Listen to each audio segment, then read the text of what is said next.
Brought to you by TechnoSpark 20 series smartphones. I'm superhuman.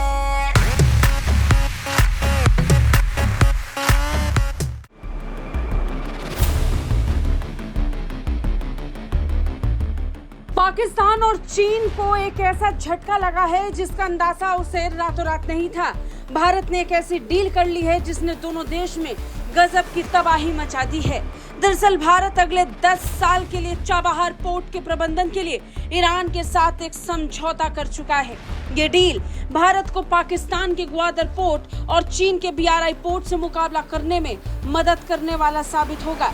हालांकि ये deal ऐसे वक्त पर हुई जब भारत में लोकसभा चुनाव हो रहे हैं। लोकसभा चुनाव के बीच लिया गया ये बड़ा कदम भारत और ईरान के लिए एक महत्वपूर्ण भू राजनीतिक पहुंच के रूप में देखा जा रहा है।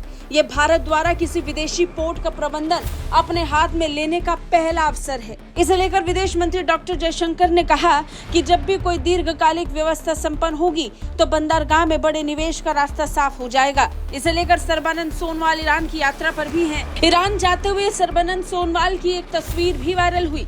भारत आज ईरान के साथ इस समझौते पर हस्ताक्षर करके नई साझेदारी की शुरुआत कर चुका है। इसका फायदा न सिर्फ भारत को बल्कि ईरान को भी होगा। इससे ईरान के चाबहार बंदरगाह का प्रबंधन भारत को 10 साल के लिए हासिल हो चुका है।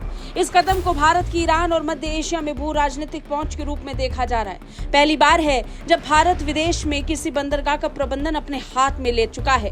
इस बंदरगाह को भारत के लिए अफगानिस्तान, मध्य एशिया और यूरेशियन क्षेत्र में कनेक्टिविटी के लिए देखा जा रहा है। चाबहार बंदरगाह के जरिए भारत को पाकिस्तान के ग्वादर बंदरगाह के साथ ही चीन के महत्वाकांक्षी BRI को काउंटर करने का भी मौका मिल गया है। भारत इस बंदरगाह के जरिए अफगानिस्तान और उसके आगे मध्य एशिया और फिर उसके बाद यूरोप तक अपना रास्ता साफ कर सकता है। इससे पाकिस्तान को भारत बाईपास कर सकता है।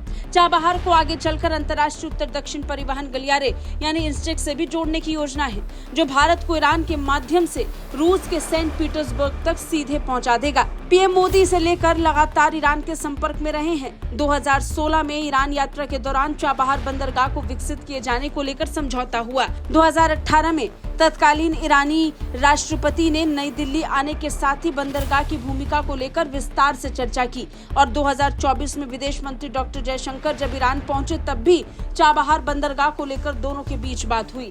दोनों देशों के बीच चाबहार बंदरगाह को लेकर लंबे वक्त से बात हो रही है और आखिरकार इस समझौते को पक्का कर लिया गया है।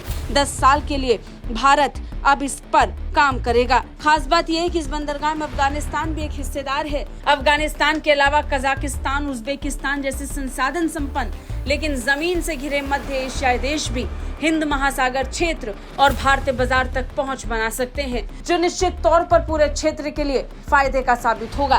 ब्यूरो रिपोर्ट, भारत तक।